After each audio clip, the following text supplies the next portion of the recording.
What's up, y'all? I'm Kevin, aka Fit Man Cook. Today I'm going to show you how to make a dairy-free chicken Zasta for those lean gains. Let's get to it. First thing we gotta do is make our zucchini pasta. So chop the ends off the zucchini and spiralize it into a bowl. Add a few tablespoons of water to arrowroot starch, then stir it up and set it aside.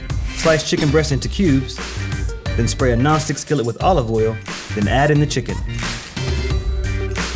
We're gonna keep it simple and season with a little sea salt and pepper. Cook the chicken for about 6 to 8 minutes and ensure there are no visible pink pieces. Put the chicken in a bowl and set it aside.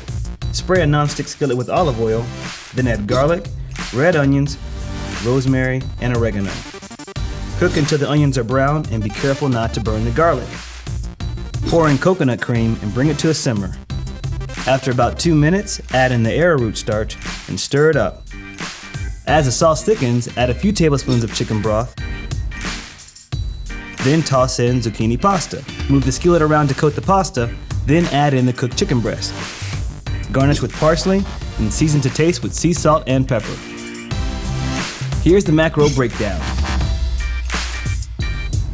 This has been Fueling Gains. Now remember to come back next week where we are cleaning up your favorite cheats.